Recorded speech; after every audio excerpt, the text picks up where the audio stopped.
Adam from JIMS IT Penrith. I've got a couple of our franchisees here with us as well. We've got Steve and Rohan. Steve is Cessnock and Rohan is from Ride. Right.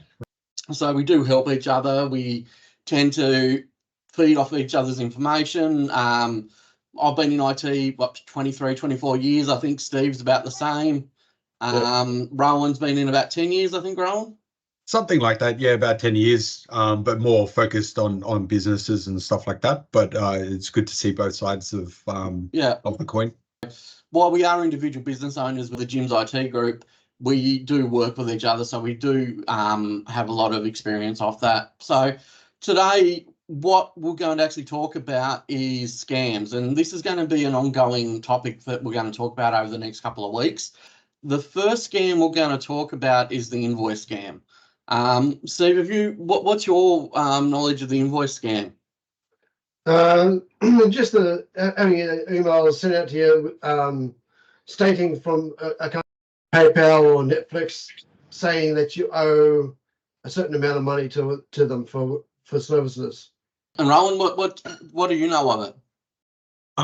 So I've seen more sort of sophisticated scams where they will get access to a email account. What they do is they forward all the emails to one of their own email accounts, so that they don't have to keep logging into your account. They get all your emails and they just monitor for it. And when they get an email that has anything like invoice or payment or anything like that, they flag that, and then what they try to do is they reproduce that invoice.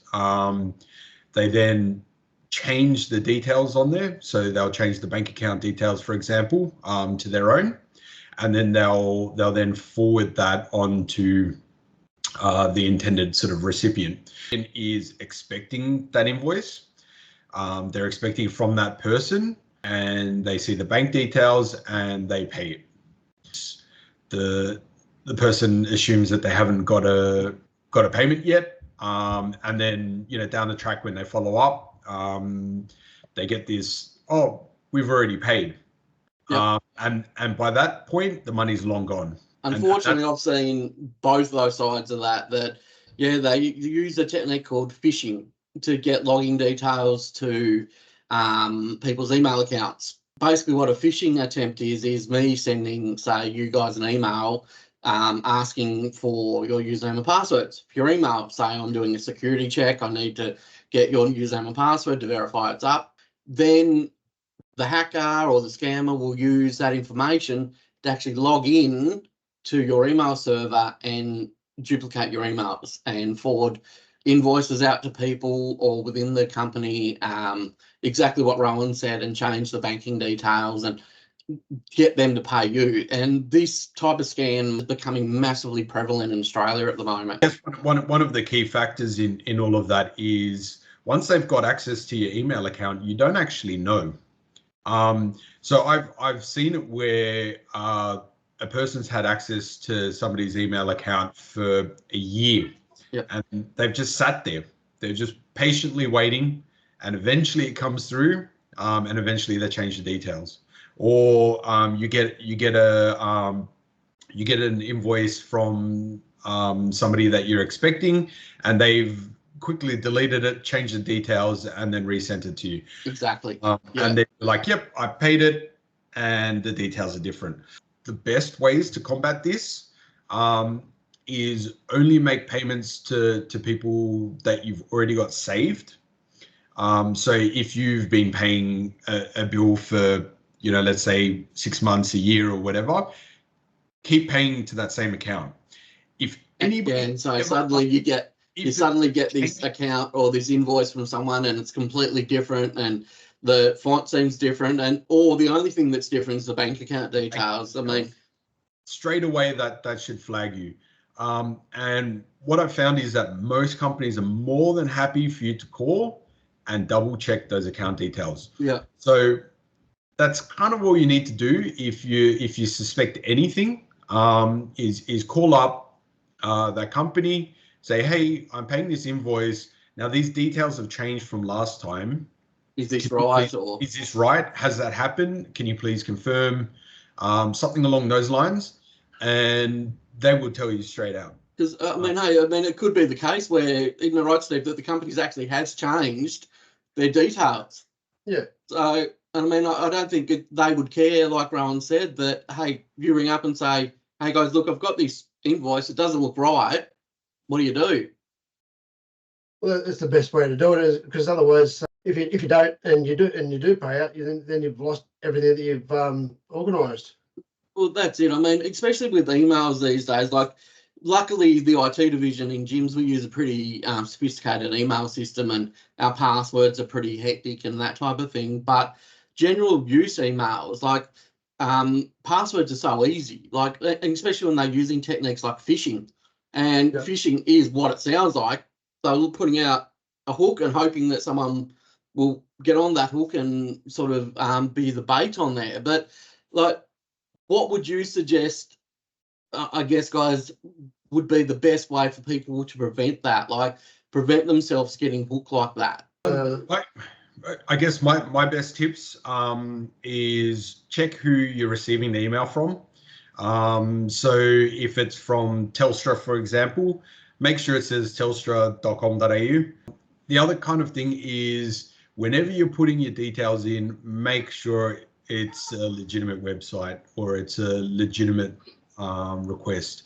Yep. Most companies won't ask for your details. When it comes to email protection and protecting your actual email, like, Steve, how would you go about like that? Would you think about using something like two-factor authentication or something like that, suggesting to your small businesses to use that? I would go with a two-factor authentication, as much of a hassle as it may be. Yeah. It's best to protect yourself rather than to accidentally clicking on the wrong link or putting the password in the wrong spot. So even if someone did have your password and was able to log in, they'd still need that two-factor authentication, wouldn't they? They would, because I've had an issue on a similar scam-based thing where I've received a notification from Disney Plus saying that somebody logged into my account and tried to access movies or something. If I didn't have that two-factor authentication, I wouldn't have known that. Yep. And I was able to get straight on Disney straight away and get everything changed so that it wasn't visible again. I guess the scary thing too, when it comes to people being able to access your email, we now get like 9% of our lives into our email accounts, don't we? So the moment someone's got access to your email, they've got access to your personal information, they've got access to what you're doing on a daily basis. And like you guys said previous, that people can sit in there for a year and collect the information that they want slowly and surely to be able to just not send fake email or invoices out to people, but actually cause a lot of harm in someone's life. Yeah.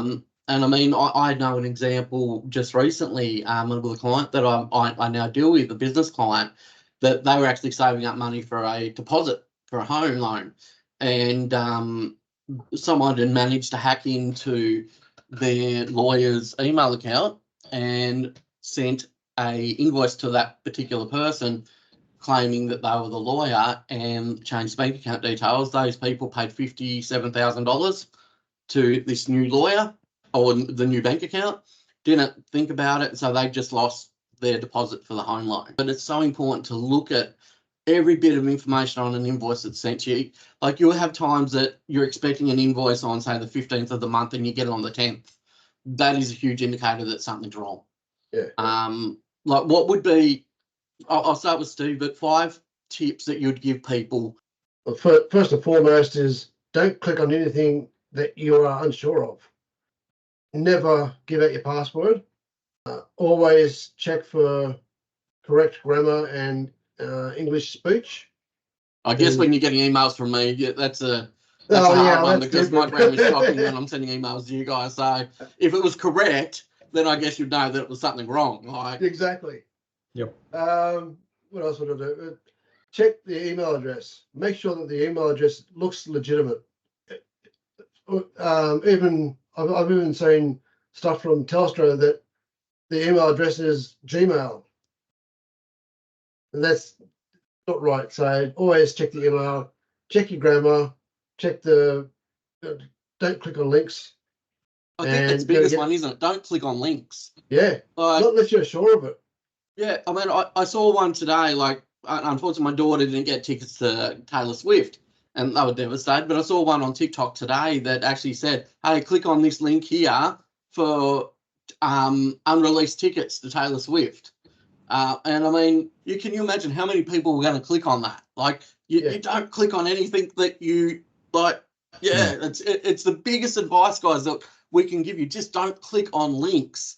Like, even if you get the email from your bank or from Facebook and it looks legit, don't click on it. Call the bank on their actual phone number. Go to the bank's website. Don't rely on the email address or the phone number in that message. Call the actual website, call the bank, like, go to their website. It's the biggest advice I can give. Like, what would you say, Rohan? Yeah, I mean, you guys have covered most of it. The other thing I would suggest is probably reaching out to your local JIMS IT person, and getting them to have a little look. They can normally spot these things quite easily. Normally there's like a simple forwarding rule in your email that'll just kind of give it away. But in saying that, we can also help you with sort of antivirus, email protection, security platforms that will block suspicious links, for example. So that'll kind of give you the heads up that, hey, this link is suspicious. Don't click on it. Sometimes, yes, you have to pay a bit of money for some antivirus or email security. But like Adam said, you can end up losing 50, 60,000. I've seen companies lose hundreds and hundreds of thousands of dollars. So, you know, if you weigh up, you know, a small cost for a security application versus the amount of money you could lose, it ends up being kind of worth it. So, unfortunately, no one's immune to this either. Like, you've got the biggest businesses being hit by it. Like, it's moving on a little bit from things. Like, people do feel silly when they click on these things, but look, I'm here to say, and I'm sure these guys would probably agree, you're not silly for doing this. Like, these scammers are playing with your emotions and playing with the fact that they know you're busy.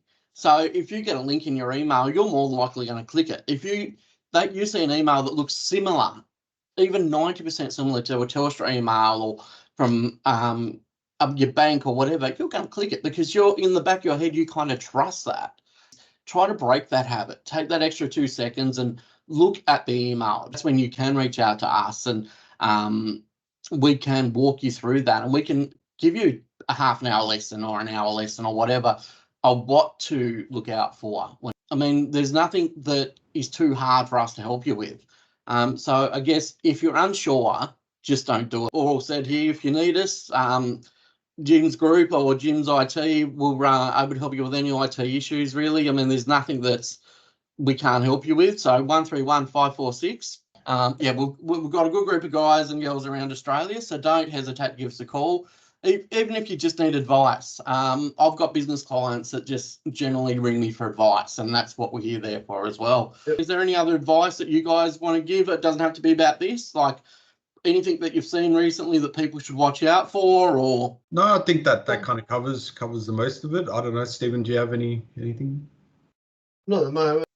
And ticket scams, like we just said about yeah. contents, that's huge at the moment. Like, I think at last count, the Taylor Swift scam I saw, there's about 100 different websites selling tickets to Taylor Swift. I mean, if you're getting an $80 ticket to Taylor Swift, you know you're not getting a ticket. Guys, I guess the biggest message now, while we're heading off, just be vigilant. You've got a massive team here that you can call and ask for help. You can reach out on our Facebook page, JIMS IT. I've got an individual Facebook page, JIMS IT Penrith. The other two guys can be reached directly through the JIMS group. You can ask for Rohan. Rohan's within Sydney metropolitan areas. I'm in Western Sydney.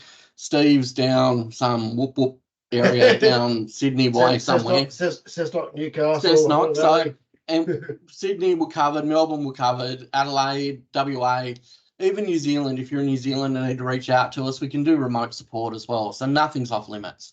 But guys, look, thanks very much for joining us today, tonight, wherever we are. And if you've got any suggestions or anything that you want information on, please let us know. It doesn't have to be on scams. It can be on different computers. You can ask questions on gaming computers and things like that. Office setups, we're happy to help. But again, thanks guys for watching, and hopefully we'll see you next time.